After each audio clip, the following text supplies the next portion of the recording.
మనకి మీ ముందు ఒక రాఘవేంద్ర గారు, ఒక కోడి రామకృష్ణ గారు, ఒక కోదండరామరెడ్డి గారు, ఇంతమంది పెద్ద డైరెక్టర్లు, ఒక దాసనారాయణరావు, ముత్యాల సుబ్బయ్య గారు, వీళ్ళందరూ అన్ని చాలా రకరకాల స్కూల్స్ ఉన్నాయి. అవును. అందులో ఏది బాగా నమ్ముతారండి మీరు? నేను వశిష్ఠ స్కూల్ ఫాలో అవుతాను సార్.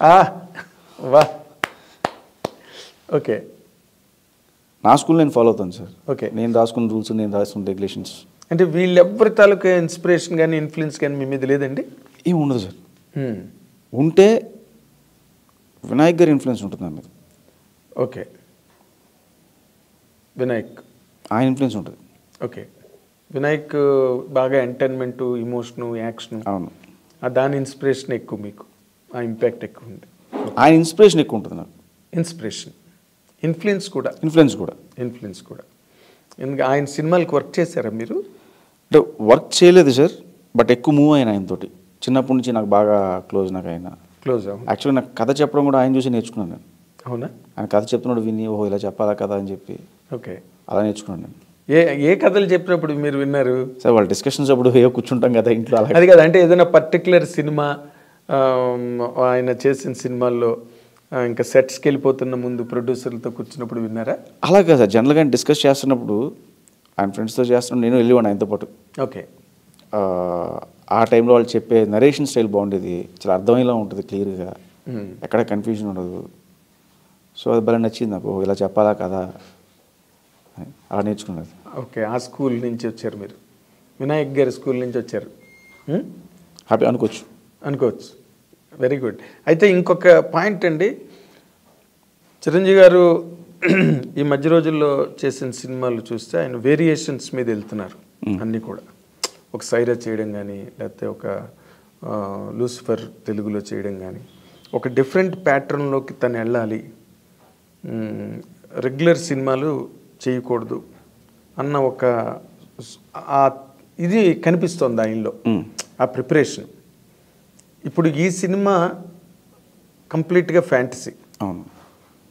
చిరంజీవి గారి తాలూకా అభిమానులు కానీ, లేకపోతే ట్రేడ్ కానీ, వాళ్ళ గురించి ఆలోచిస్తే ఈ సినిమా చిరంజీవి గారికి ఏ రకమైన ఇమేజ్ ఇస్తుందండి? ఇప్పుడు వాల్టర్ వేరే ఉంది, మాస్ హిట్, రికార్డ్ బ్రేక్స్ అయ్యాయి. ఇప్పుడు అవన్గడ్డ రామకృష్ణ థియేటర్లో కూడా 365 రోజులు అవును ఏకదాటిగా ఆడిన సినిమా. మళ్ళీ మాస్ చిరంజీవి గారు తిరిగిలేదు మాస్ హీరో అన్న ఇది రికార్డు క్రియేట్ అయింది. ఇప్పుడు ఈ సినిమా ఎలాంటి ఇమేజ్ ఇస్తుంది సార్ చిరంజీవి గారు? సార్ సారీ టు సే, మీరు అడిగిన క్వశ్చన్లో తప్పు ఉంది సార్. ఏంటది? ఆయనకి ఎలాంటి ఇమేజ్ ఇస్తుంది అని చెప్పి. అవును, ఆల్రెడీ ఆయనదే పెద్ద ఇమేజ్ సార్. అది మెగాస్టార్ అనేది పెద్ద ఇమేజ్. అది 155 సినిమాలు చేశారు ఆయన, ఇది 156వ సినిమా. చాలా రకరకాల క్యారెక్టర్స్ చేశారు, రకరకాల ఇమేజ్లు, అంటే రకరకాల సెటప్లు, రకరకాల జోనల్ సినిమాలు చేశారు. మీరు అన్నట్టు రీసెంట్గా వచ్చిన సైరా కానీ, లేకపోతే గాడ్ ఫాదర్ అంటారు, బట్ దానికి ముందు సినిమాలు రుద్రవేణి చేశారు ఆయన. తర్వాత అదేంటిది ఎముడికి మొగుడు చేశారు. అంటే ఆయన అప్పుడే స్టార్ట్ చేశారు. అవును, అవన్నీ పెద్ద హిట్లు, అవన్నీ మామూలు హిట్లు, అన్ని జోనర్లు చేశారు ఆయన. ఇప్పుడు ఆయన ఇమేజ్ ఎప్పుడు కూడా మెగాస్టార్ అనే ఇమేజ్ అంతే, దాన్ని మనం పెంచేది ఏం లేదు, ఎక్కడో అక్కడ ఉంది, ఇంకా దానిపైన ఏం లేదు. అదే అదే. సో మనం దాన్ని చెడగొట్టకుండా ఉంటే చాలు. ఓకే. అంటే మీ ఆన్సర్ చాలా బాగుంది, నా క్వశ్చన్ మాత్రం రాంగ్ కాదు, ఎందుకంటే నేను దాన్ని మళ్ళీ అనలైజ్ చేస్తాను. ఏంటంటే మీరు అడిగారు ఎలాంటి ఇమేజ్ ఇస్తేనే అడిగారు, ఇవ్వడానికి ఏం లేదు సార్ అక్కడ అంటాను నేను. అది ఒక రకంగా కరెక్ట్, అన్ని రకాలుగా అదే కరెక్ట్ సార్. కాదు, మెగాస్టార్ అనే ఇమేజ్ హై, అది అక్కడే ఉంది, ఆయన కొత్తగా ఇచ్చేది ఏం లేదు. నేను మెగాస్టార్ అనే ఇమేజ్ ఎక్కడో ఉంది, ఇంకా దాని మీద ఏం లేదన్న మాట కూడా కరెక్ట్. చాలా మంచి ఎనాలిసిస్ అది. నేను అనేది ఏంటంటే, ఇప్పుడు ఆడియన్స్ సినిమా చూసినప్పుడు చిరంజీవి గారు కొత్తగా చేశాడరా, కొత్తగా ఉన్నాడరా, అసలు లుక్ కానీ, ఆ గెటప్ కానీ, ఇవన్నీ కూడా, అది నేను అడిగింది. అది సినిమా కాదు కదా, గెటప్స్ ఏమైనా ఉన్నాయి సినిమాలో? అది ఇప్పుడు చెప్పలేదు కానీ సార్, గెటప్స్ ఉన్నాయా లేవనేది ఇప్పుడు too early to say. But ఈ సినిమాకి ఏం కావాలో అది ఉంటుంది సార్, అంతే. నా సినిమాకి ఏం కావాలో అది ఉంటుంది. ఓకే. అంటే ఇది కాస్ట్యూమ్ డ్రామా కాదు? కాస్ట్యూమ్ డ్రామా కాదు. ఓకే, నేను అదే నాట్ ఏ కాస్ట్యూమ్ డ్రామా. ఇప్పుడు బింబిసార్ లాగా కాస్ట్యూమ్స్ కాదు, కంప్లీట్గా ఆయన సోషల్ గెటప్లోనే జగదేకుడు. ఎక్కడ ఆయన స్టైల్ మిస్ అవ్వదు సార్, ఎక్కడ ఫ్యాన్స్ మెగాస్టార్ చిరంజీవిని మిస్ అవ్వరు ఎక్కడ. అంటే ఒక పాత్రలో చిరంజీవి గారిని నేను చూడనక్కర్లేదు, చిరంజీవి గారిలోనే పాత్రను చూడాలి. ఆ పాత్రలో చిరంజీవి గారిని చూసుకోవచ్చు. అది నేను అడుగుతున్నాను. అంటే ఈ పాత్రలో చిరంజీవి గారి క్యారెక్టర్, ఈ గెటప్. సరే ఇప్పుడు సినిమా చూస్తున్నప్పుడు వాల్తేరు వీరయ్య అన్నప్పుడు అంతా చిరంజీవి వాల్తేరు వీరయ్యనే ఫాలో అవుతాం. చిరంజీవి గారిని మాకు తెలుసు, జనాలు చిరంజీవి గారి సినిమానే అక్కడికి వెళ్తాం మనం. అవును. వెళ్ళిన తర్వాత క్యారెక్టర్ ఫాలో వేరైనా ఫాలో అవుతాం మనం. వేరైనా ఫాలో అవుతాం. అవును. అలా సైరా నరసింహారెడ్డిని ఫాలో అవుతాం. మీరు ఇక్కడ దొరికారు నాకు. ఇప్పుడు వీరయ్యలో ఆయన వీరయ్య గెటప్లో ఉన్నారు, రైట్. సైరా నరసింహారెడ్డి గెటప్లో ఉన్నారు. అవును. సో మనం ఆ పాత్రలోనే చిరంజీవి గారిని చూస్తాం, చిరంజీవి గారినే చూస్తాం. అవును. బట్ ఆ పాత్రలో చూస్తాం. అవును. ఇప్పుడు అలాంటిది ఏమైనా ఉందా, లేదు మామూలుగా ప్యాంటు షర్టు? నేను దొరకలేదు సార్. నా సినిమా రిలీజ్ తర్వాత మీరు చూడొచ్చు, చెప్పొచ్చు. అది నేనే చెప్తా. అదే అప్పుడు ఎందులో అప్పుడు చెప్పాలి, ఇప్పుడు చెప్పలేను నేను. అది చెప్పకూడదు కూడా. నేను దొరకలేదు. మీరు మొదటి నుంచి దొరకట్లేదు, నేను ఊరికే డెస్పరేట్గా ట్రై చేస్తున్నాను అంతే. ఎందుకంటే ఆయన అభిమానులు ఇప్పుడు ఆ రోజుల్లో ఏ వాక్ ఆఫ్ లైఫ్లో సినిమా ఇండస్ట్రీలోకి వచ్చినా, అది జర్నలిజం కావచ్చు, మ్యూజిక్ డైరెక్షన్ కావచ్చు, డైరెక్షన్ కావచ్చు, స్క్రిప్ట్ రైటింగ్ కావచ్చు, ఏదైనా కావచ్చు. బట్ ఎంతో కొంత చిరంజీవి గారి మీద అభిమానం ఉన్న వాళ్ళే అందరూ ఇండస్ట్రీలో 95%. అవును సార్. ఆయన ఇన్స్పిరేషన్ మన వెంకటేష్ గారు కూడా ఫంక్షన్లో చెప్పారు.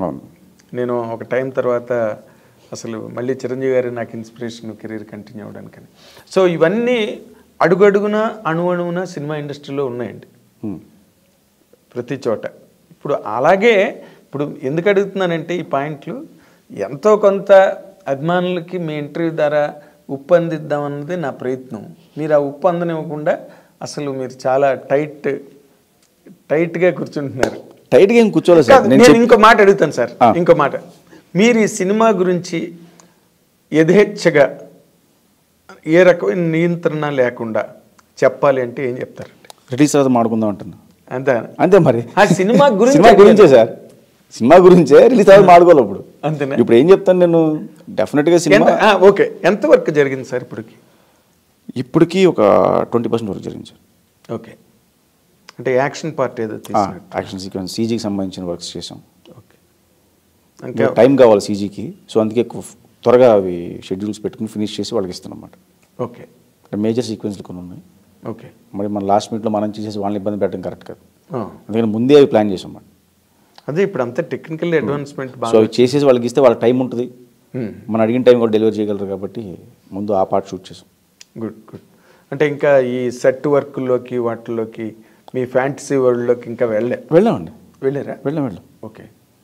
విలన్కి సంబంధించిన వర్క్స్ అన్ని కూడా పూర్తి చేసాం దాంట్లోనే. ఓకే. రొమాన్స్ హీరోయిన్స్ అంటే ఉంటుందండి డెఫినెట్గా సినిమాలో, కానీ అవేం స్టార్ట్ చేయలేదు ఇంకా. అంతేనా? అదే అడుగుతున్నాను నేను. ఇంకా అంతవరకు వెళ్ళా. ఫైట్లోనే ఉన్నారు, పాటల వరకు వెళ్ళదు. పాటల వరకు టూ ఎర్లీ, అంటే ఇంకా మేజర్ వర్క్ జరుగుతుంది. ఓకే. షెడ్యూల్స్ బట్టి. ఎప్పుడండి రిలీజా మీరు ఎప్పుడు అనుకుంటున్నారు? ఏమో దీనికి ప్రాజెక్ట్కి 1 year అయినా పడుతుందేమో అనిపిస్తుంది నాకు టోటల్గా. ఎందుకంటే మీ ఫ్యాంటసీలు, సెట్లు, సీజీలు